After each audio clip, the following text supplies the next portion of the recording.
What's going on, guys? Welcome back into Breaking Boards. This is episode number 5 of the Boardroom, where in our previous 4 episodes, we've taken a look at 5 plays that you should be drafting 100% of the time over on ESPN. However, in today's video, I wanted to do something a little different and show the picks that I've been putting out there in application and how many of them ended up on my first league draft of the season, my redraft leagues with friends and family that we've been playing for about 10 years now, I believe it is. But we'll come through play by play. I'll give my thoughts on where I feel like individuals could have drafted better, where I feel like they made some mistakes, and where hopefully we have taken advantage of those mistakes. If you get anything out of today's video, I can put out another video next week.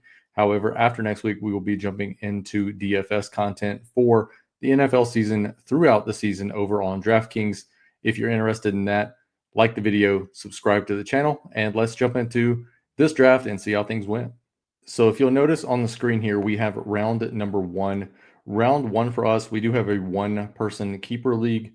This is also full PPR with no enhanced stats. We're not doing any kind of bonuses, nothing of that nature. So this is just standard scoring, full PPR, 12-team, 20 roster spot league. So our keepers ended up being Breece Hall, Saquon Barkley, Garrett Wilson, CeeDee Lamb, Jamar Chase, Bijan Robinson, AJ Brown, Derrick Henry, Justin Jefferson, Lamar Jackson, Amon-Ra St. Brown, and then I kept Jahmyr Gibbs. Some of the guys that I see on here that I would not have kept personally. In this league, you also can make trades prior to the draft. You can trade any player on your team for a pick. However, you have to have 20 picks headed into the draft, and you have to keep at least one player. You cannot get an extra pick if you don't select a keeper or anything of that nature. So you have to keep one. You have to enter the draft with 20 picks. But I would not have kept – I would have made a move to get away from Breece Hall. I'm not high on him this year in New York. I think he's a good player. If he were to get traded to Dallas, I would be super high on him right now. But given the fact that he's still in New York, Braylon Allen's going to take a lot of the goal line work. Isaiah Davis is going to mix in through the air, and you still have Justin Fields there, who's going to steal some work on the ground as well. Plus, running quarterbacks typically do not throw to their check down, and he's not going to throw to Breece Hall. I feel like that's where Breece Hall's upside came into play last year with Aaron Rodgers. So not huge as far as a keeper on Breece Hall. I would take him around 4, 5, 6. I would be in that range on Breece Hall, but as a keeper in a 1-person keeper league, no thanks for Breece Hall. Perfectly fine with Saquon. The same thing with Breece Hall kind of applies to Garrett Wilson. In PPR, I am a little bit higher on Garrett Wilson, but not to the point where I'd want to keep him in a 1-person keeper. I think he's more of a early to mid round 3 pick in PPR. CeeDee Lamb, great option. PPR is going to be great this year. Jamar Chase, nothing needs to be said. Number 1 pick overall. Bijan Robinson, same kind of thing with Jamar Chase. I mean, all these guys right here. I mean, if you're not taking them in the first round, I don't know what you're doing. AJ Brown is kind of fringe for me. I would prefer him in half PPR. So I would have made a trade to get away from AJ Brown personally. But I can see where you keep the pick and you just take, the top guy on your team. So I don't hate it. Prefer him in half PPR, but it is what it is. Same thing with Derrick Henry. Don't mind Derrick Henry at all, especially in Baltimore's offense. But, I much prefer on half PPR versus full PPR sites. Justin Jefferson, I mean, what do I need to say? Jay Jettas does his thing every year, so nothing to miss out on there. Lamar Jackson's another one of those guys that I feel like, in a 1-person keeper, especially with how deep QB is this year over on ESPN, I would have made a trade to get away from Lamar there. I feel like you could have probably picked up, you're going to see some of these guys in round 2 that you could have grabbed for 4th round pick. Just if you have one guy who has 2 or 3 keepers on his team, he's not going to be shy about trading 1 to 2 of those guys away because he's not going to be able to keep them anyways. So any pick you can add is just, plus money. So he could probably trade a 4th round pick in Lamar for, let's say, a Nico or a Malik Neighbors or whatever the case is. Amon-Ra St. Brown, I'm fine with. Full PPR. He's one of 2 receivers over the last 3 seasons to have at least 100 receptions per season, he and CeeDee Lamb. And then for myself, Jahmyr Gibbs is another top pick, so don't hate that keeper as well. So round 2 started off with Drake London, a bit of a surprise. Don't hate it. in full PPR. I think Drake London's probably going to be up there as far as receptions this year.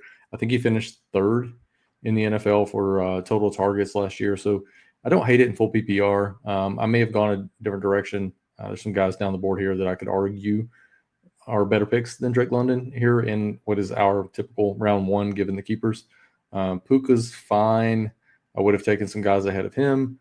CMC, I don't mind given the workload that I expect to have with him, and hopefully with the Brian Robinson trade, hopefully he can stay healthy in 2025. Malik Neighbors there at pick 4, great pick. I think that's a bit of a steal there. Nico, same deal. Brian Thomas, same thing.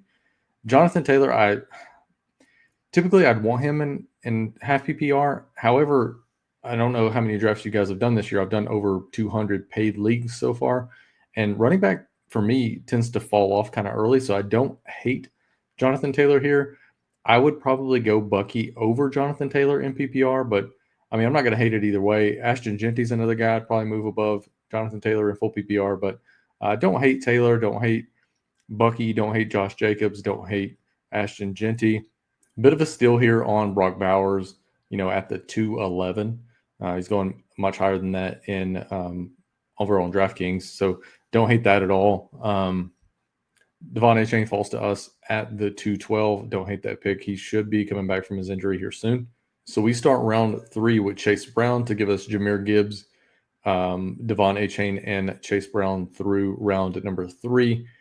Don't love the Jalen Hurts pick here as he's essentially the second QB off the board. I mean, you still have Josh Allen out there, Jaden Daniels, Joe Burrow, Patrick Mahomes. I think you could have waited on Hurts to get him a little later, so I don't love that pick. Tyreek Hill, man, the vibes are just bad in Miami. I'm going to stay away from him. I know I've said that in a couple of videos. If you've watched any of the ESPN videos I've released so far, not in love with Tyreek Hill. I would have much rather preferred Ladd McConkey to be the 2 in this round. I think Ladd McConkey's a good pick there at 4. Terry McLaurin with the nice little payday. Congratulations, Scary Terry, finally getting what he deserves in Washington. Not high on him in full PPR leagues. Don't mind him in half PPR, but I think it's fine. I just see a lot of guys that I would have moved up the board ahead of Terry McLaurin. Kyron Williams is fine so long as he has the workload. But again, we talked about it earlier. Running backs tend to fall off the board kind of early, so I don't hate the Kyron pick there. Don't love Mike Evans at the 3-7 personally in a full PPR. I think he's going to have a nice couple of first weeks here with Jalen McMillan on the shelf with his neck injury and with Chris Godwin still on the shelf until what I expect to be about week 3. Devonta Adams is fine so long as Matthew Stafford is upright, but I will say that Matthew Stafford is one of the toughest QBs in the league. So if anybody's going to play a full season, I expect it to be Matthew Stafford. He's going to play through a lot of injuries. Love this pick, Trey McBride at the 3-9. I mean, that's just stealing. Don't mind that at all. Wish he would have fallen back to me, but we had quite a bit of a ways to go there for him to get back to the 4-12. But love this pick at 3-9 for Trey McBride. Josh Allen is fine there at 3-10. I think he should have gone well ahead of Hurts. Joe Burrow is a reach for me here at the 3-11, and I do not mind George Kittle. Prefer him at half PPR, but I do think he's going to have a nice year again in San Francisco, so don't mind him at the 3-12. Looking over round at number 4, Marvin Harrison Jr., it is what it is. If you believe in the guy, I think you can pretty much take him anywhere between round 3, round 2, round 3, all the way up to where he just went off the board here in round 4. If he has a bounce back season in year 2, he's going to pay off this tag and be a steal, or he could plummet and be nothing. I do have some concerns. I feel like, given the style of player that he is, he doesn't run a lot of give me routes. His, he had 0 passes behind the line of scrimmage last year. So they don't give him the easy stuff. And when he's running those crossers that he was running the last half of the season, I'm a bit concerned that Kyler can't see over the line and he's just not making those throws. He can't see Marvin Harrison. So he's not making those throws. So, and you have a PPR guy, Trey McBride, who's going to eat up a lot of those targets. So in full PPR, I'm not as high on Marvin Harrison. I prefer him over on underdog, but I don't hate the pick.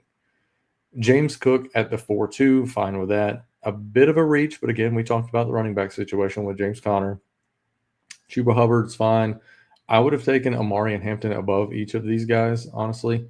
Here in round four, T. Higgins, quite a steal there at the 4-6. Kamara is fine given the running back situation.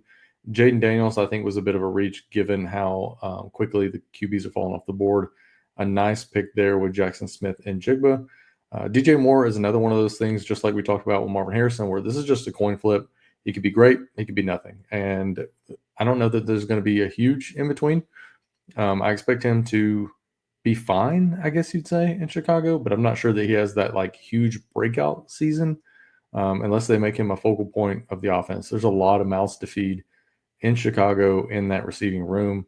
I mean, you have Moore, you have Roma Dunze, you have Luther Burden, you have Olamide Zacchaeus, you have Cole Kmet, you have Colston Love. I mean, that's a lot of target share volume to go around to a bunch of different guys. So, not sure that he'll get the volume in PPR that you're going to need. Kenneth Walker, I'm fine if he can stay upright. And then I felt really good about my pick here at the 412 and Trevion Henderson. Starting off round number 5, we took Xavier Worthy. I do think with a Rashee Rice pending suspension, not really sure how that's going to play out. That's going to be something we're going to have to keep an eye on around week 4 to week 6 to see how that's going to play out. But until then, we'll get to this later. But I did take Xavier Worthy here in round 5 at pick number 1. DK Metcalf, not in love with. Do prefer in half PPR. Cortland Sutton is fine option. Don't mind him at all. DeAndre Swift, we've talked about the running back to death. Sam Laporta, don't mind him here. I do think he's going to have an increased target share. I think Detroit's going to be passing the ball a little bit more this year. Calvin Ridley, pretty decent pick here. Don't mind him at all. He should be the focal point of the Tennessee offense. Dave Montgomery, I don't love him in full PPR, but he is one injury away from being a, high-end RB2 or low-end RB1. So if Gibbs were to go down for any reason, Montgomery would be a great pick here in round 5. Aaron Jones, I mean, this dude just isn't going away. He's still putting up numbers, still doing his thing, and he's in Minnesota. He's going to lose some goal line work, but that's fine. That's not what you're drafting him for, especially in full PPR. Tony Pollard, great pick here. Jameson Williams, great pick. George Pickens, great pick. A little bit of a reach here on Tyrone Tracy. I'm not going to mention the running back thing again. If you're doing shots, every time I've said something about the running back situation and it falling off, rest in peace. But Tyrone Tracy, I'm fine with it. I would have gone a different way. And even moving over to round 6, I would have taken RJ Harvey over Tracy. I would have taken Waddle. I would have taken Tet. I probably would have taken Travis Hunter over Tyrone Tracy. So don't mind any of these guys to start this round. And we do get Travis Hunter. Dak Prescott here. I love the prospect for Dak for this season, but I don't know if I'd take him this early given the QBs that are still on the board. Devonta Smith, great pick there. Patrick Mahomes, a bit of a reach as well. Like the quarterback, obviously. Going to go down as one of the greatest of all time, if not the greatest of all time. But a bit of a reach here in fantasy. Matthew Golden, I think, is a bit of a sneaky high-end play in Green Bay. Zay Flowers is about as firm as you can get here at the 9th pick in the 6th round. Isaiah Pacheco was a bit of a reach for me. Don't love him overall. The 7th round guys just tend to flame out. They come in. About the only guys really stuck around that I can think of in my memory is Arian Foster and I guess Austin Eckler. Those are about the only 2 guys that were drafted in round 7 at the running back position that have really, stuck around and made a name for themselves long term. You've had a couple of guys who've had, hits, Phil Lindsay, that kind of thing. But Pacheco had a nice season, but I don't know if there's anything that's going to be sustainable. And then at the 6'11", Roma Dunze, and then we closed it out with Rashee Rice. Don't love the pick, but we're going to get so many targets in the first few weeks. And in redraft leagues, once we kind of work the waiver wire, and once he has a couple of good weeks, we'll have a better indication of what might happen with the justice system. And if somebody's struggling and somebody's looking to make a push late, he may be trade bait later on in the season. We already have the worthy bet as well. So we have KC and their wide receiver 1 hopefully locked up no matter what takes place. With the first pick in round number 7, we took Emeka Ejbuka. Love the pick. Should be a barbell type play. He's going to be great earlier in the season, and we've already talked about Tampa Bay's injuries at the wide receiver position. And I think given their age and everything that's going on in that room, you're probably going to see Ejbuka come back onto the scene later in the season during the playoff weeks. And another reason that we took Rashee Rice, as I knew I was going to get Ejbuka later in the season if Rashee Rice ends up getting suspended. Next up, Jerry Judy here. Don't mind that pick at all. Jalen Warren is fine. Hawkinson fine. Debo fine. Chris Olave fine. Don't hate Jordan Mason. Much prefer in half PPR. Nice little pick here with Ricky Pearsall. I would not chase the injury with Chris Godwin. It is nice to see that he's coming back. I think he comes back, week 3, week 4, but I think you're probably talking week 7 or 8 before you're getting actual Chris Godwin. So not huge on him here. Michael Pittman is kind of a whatever pick. Same thing with Cooper Kupp and same thing with Stephon Diggs. These guys could be great picks or they could be just absolutely middle of the road, meh type picks. Round at number 8 started with Baker Mayfield. That's a fine pick. Cam Skattebo, fine. Evan Ingram, fine. Justin Herbert was a bit of a reach, but okay.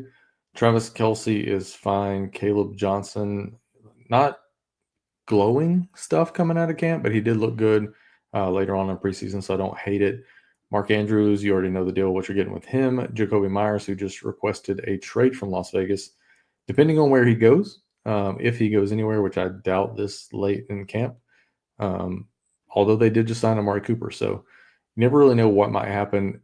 I'm not sure where he would go that he could gain value over where he's at currently in Vegas. If he gets traded to maybe like if he goes to San Francisco, that's going to muddy things up. If he goes to Buffalo, he could go to Atlanta as a wide receiver too until Mooney gets back. There's some places he could go that maybe I change my outlook on it, but I much prefer him if I'm drafting him here. Stay in Vegas or to go one of those places, because if he goes to a place like Cleveland, I'm shaking my head at that pick. Kyler Murray up next, that's fine. David Njoku's fine. Ramondre is fine. Prefer in half PPR. And then I took Jordan Addison.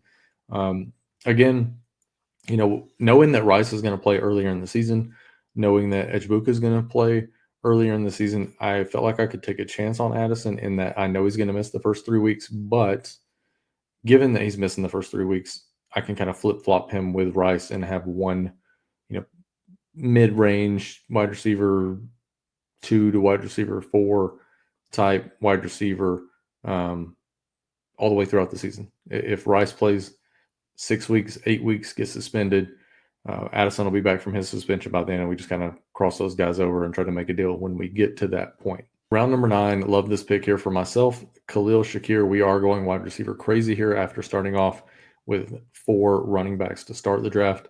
J.K. Dobbins is fine next. Javonte Williams is fine, although Audric Estime just got cut from Denver, and I'm not so sure that Dallas isn't going to be in the market for a running back. So Audric Estime could be just Javonte Williams' shadow and following this guy around everywhere.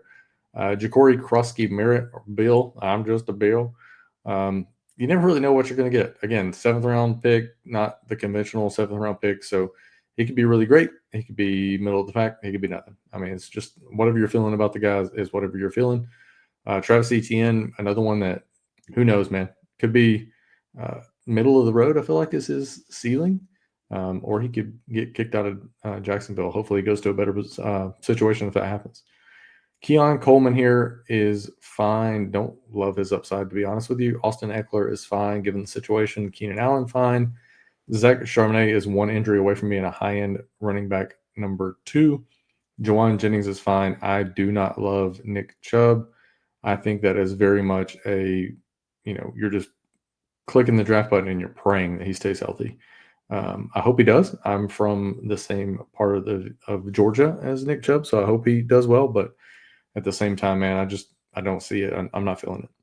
Tank Bigsby, same thing I felt with Travis Etienne. I don't know who's going to start for Jacksonville. I don't know who's going to run second fiddle for Jacksonville. All I know is there's not going to be a bell cow back in that backfield, period. Round number 10, we have Braylon Allen. Fine pick, but I prefer other guys ahead of him. Tyler Warren is a good pick. Darnell Mooney is a good pick here. Bo Nix fell quite significantly. Don't mind that. Drake May, love that there. Tucker Kraft is fine. Joe Mixon, again, just the vibes and missing the offseason and not communicating with the team and that kind of thing. I'm not high on Joe Mixon, but I understand the pick. Jaden Higgins is fine, preferring half PPR. Quinshon Judkins, I'm not sure if he plays at all this season, so I don't love that pick at all. Jerome Ford is a bit of a reach for me. Rashid Shaheed is great there, and then we took Colston Loveland to close out round number 10. So crossing over the halfway point, we took Josh Downs to start off round number 11. Great pick. Jaden Reed, fine pick. Kyle Pitts, fine pick. McCarthy, fine. Rashard White, fine. Golf, Fields, Kirk, all fine. We have our first defense off the board, which is a bit early for me. Broncos defense, I mean, whatever. If you're feeling it, go for it. Not my kind of pick. I always wait till later in the draft to take my defense. Jaden Blue, not sure what you're going to get. Same thing with Najee Harris. Looks like he could be quote unquote healthy for week one, but not so sure. Michael Penix is a bit of a reach. I like the pick, but his ADP over on ESPN is just ridiculous. I would be waiting on him every time in drafts. Um, we have a lot of Atlanta fans in this draft, so I feel like that's why he went off the board there at pick number 12 in round 11. Round number 12, Cedric Tillman. I mean, that's fine given that Flacco is starting. Adonai Mitchell could be something, could be nothing. Leggett, same thing. Besh, same thing. I do like Trey Benson here. Brock Purdy is a steal at this price. Tyler Algier is fine. Jordan Love is fine. Goddard is fine. Not a big fan of Thielen. I get it in full PPR, and he's had plenty of seasons where he's been fine, but I think if he goes to a Minnesota, he's only really having value for the first 3 weeks. I mean, you have Hawkinson, you have Justin Jefferson, you're going to have Addison back in week 4. So once that's the case, and you need volume with Thielen. So don't love that pick there. Dalton Kincaid, man, are you going to do anything? I mean, let's just be real. Same thing with Kyle Pitts back in round 11. Are you guys, like, what are we doing here? I mean, you guys have all the opportunity in the world and you just piss it away. And then to close out round 12, same guy who took a defense here in round 11 took another defense in the Texans. 2 great defenses, but I'm not so sure that's the optimal strategy here through round number 12. We open round 13 with a great value on Caleb Williams. The Steelers defense, we're starting to see the defenses coming off the board. Rashad Bateman, fine with him. Marvin Mims, fine with him. Jake Ferguson, fine with him. We did make a trade post-draft for Ferguson. I'll explain that to you guys later. Hollywood Brown came off the board here. Demario Douglas. Brandon Ayuk, don't mind any of those picks. Brandon Ayuk, I'm a little bit worried about with the injury. I actually prefer Pop Douglas over either of those guys. Johnny Smith, more of a half PPR pick, in my opinion. And then we go defense. I'm going to stop commenting on them because, I mean, they're just, you never know what you're going to get. And then Hunter Henry here to close out round number 13 is fine. And then we have round 14. Luther Burden, good pick. Matthew Stafford, fine. Baishal Tootin, great pick. Trey Harris, I'm not so sure he sees the field. Woody Marks, I feel like, is a good pick unless something changes for Houston. Pat Bryant should be a good pick. Brian Robinson, I am not on board there. Justice Hill will turn out to be a great pick, just like Wanda Robinson. And I feel like once Tajay Spears gets healthy for the second half of the season, he'll be fine. CJ Stroud, and we close it out with Trevor Lawrence. Love both the QB picks there. We open up round number 15 with Brenton Strange, fine with that. Marshawn Lloyd, I would have stayed away from that. This guy's just snake bitten right now. DeAndre Hopkins, don't love it. Prefer Blake Corum to either of those two guys. Romeo Dobbs is just one of those guys that's just fine. Zach Ertz, not my cup of tea, a bit older, and I feel like Ben Sinnett's going to get on the field this year, just a gut feeling. Ray Davis is fine. I think he gets a little bit of work behind James Cook and plays the role he did last year. Cade Otton should be good to open the season. Jalen McMillan will be out probably the first 9 weeks, so don't love that. Jalen Wright seems to be the same as Marshawn Lloyd, just more southern in the United States. Tua Tagovailoa is fine until he gets hit once and turns into a zombie. And then Dylan Sampson is good here for Cleveland to close out round number 15. Round number 16 is the Seahawks defense, whatever. Will Shipley, love that pick. Darren Waller, you can miss me with that. That feels like Josh Gordon and Julio Jones being picked in every draft for the last 13 seasons and doing essentially nothing for a few of those seasons. Kendrick Miller, don't love him. I don't love the work ethic or the vibes that I've seen for him for the last couple of seasons. I can outrun Kareem Hunt, so don't love that. I would have much rather taken a shot on a guy like Ollie Gordon II. Again, when you're in these kind of drafts, man, draft for upside. Like, what is Kareem Hunt's upside? Last season is Kareem Hunt's upside. You have a situation where he gets to go in and just take over an awesome offense and no competition. Now that Pacheco's back in the fold, miss me with the Kareem Hunt love if you got it. Patriots defense, again, we're not mentioning the defenses. Josh Palmer, I mean, it's just one of those okay, I got him. What do I do with it? Jackson Dart, again, an upside pick. I feel like it looked good in the preseason. Pat Freiermuth, no thanks.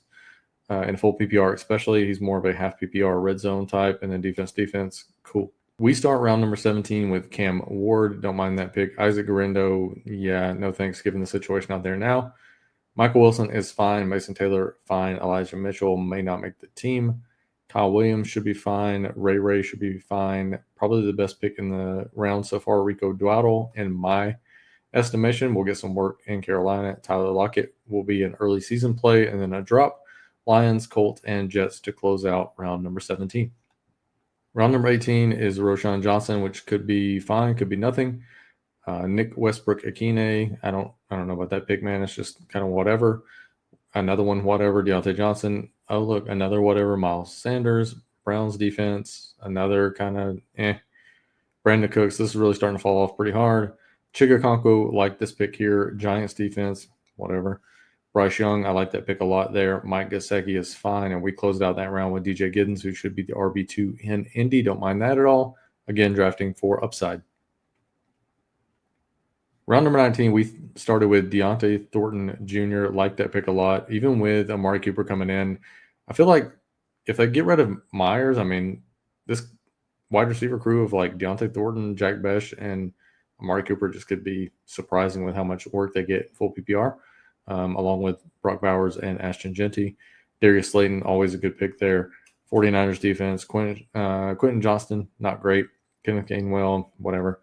Dalton Schultz, fine. Packers, P. Ryan, not huge on it. I think Mostert's a sleeper here. I think he's going to get some work with Vegas. Geno's a good pick. Darnold, good pick. And now Cooper looks like a fine pick. Round at number 20, Gabe Davis, not sure where he's going to sign. Could end up back in Buffalo maybe. Josh Reynolds got some camp hype, but you can believe that if you want to. No thanks. Buccaneers, whatever. Chris Rodriguez might be a good pick here. In Washington, Dynamia Brown, I like that pick. The Rams, fine. Tutu Atwell, I like that pick as well. Dolphins defense, whatever. Calvin Austin, whatever. Chiefs defense, whatever. Anthony Richardson, also whatever, maybe a late season type situation. And we took Isaiah Likely. Now, we will talk about the trade that took place, and then we'll kind of recap our roster and see what you guys think.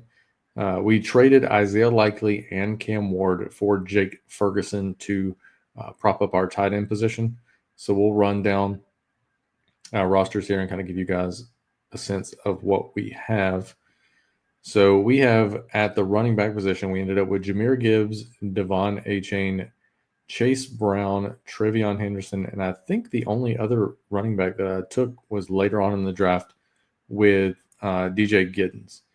At the quarterback position, we ended up with Trevor Lawrence.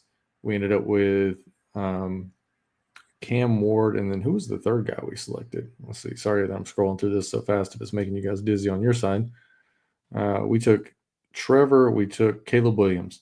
So we have Caleb Williams with Colston Loveland at the tight end position, a little stack there, mini stack. We took Trevor Lawrence with Brenton Strange, a little mini stack, and then we added again Jake Ferguson post draft to give us a little depth at the tight end position. So we're just going to play, play the matchups there. So I feel pretty solid at running back again with Gibbs, Achane, Chase Brown, Trevion Henderson, and DJ Giddens hopefully gets on the field for some pass catching work. This is a situation where we have one quarterback, two running backs, three wide receivers, one tight end, two flex, and a defense. So we're going to start all four of these receivers or these running backs each week. And then by weeks, we have plenty of receivers. Again, at the quarterback position, we have remaining Trevor Lawrence and Caleb Williams. We did trade Cam Ward. And then at the tight end position, again, we have Colston Loveland, we have Jake Ferguson, and we have Brenton Strange playing matchups. And then our wide receiver crew scrolling through here is going to be Xavier Worthy, Rashee Rice, Emeka Ejbuka, Jordan Addison, Khalil Shakir, Josh Downs, and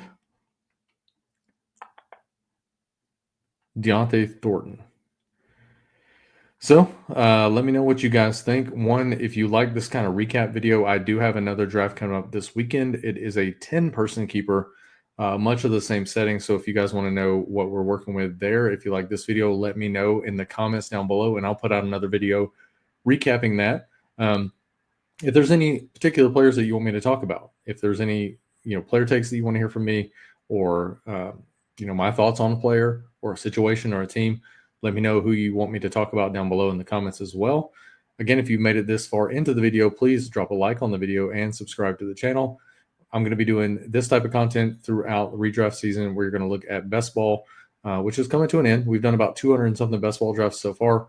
Going to do plenty next season as well. Love the best ball type content. However, heading into the DFS season, we're going to start breaking down some stacks that you can take advantage of, core plays, things of that nature on the channel as well. Glad to have you all with me throughout the video. Hope you guys are having a good start to your week. Recording this on Monday, August the 25th. So hope you guys had a good Monday, had a good start to your week, and hopefully you have a good rest of your week. Appreciate you guys being here. Thanks for being here. We'll see you guys next time.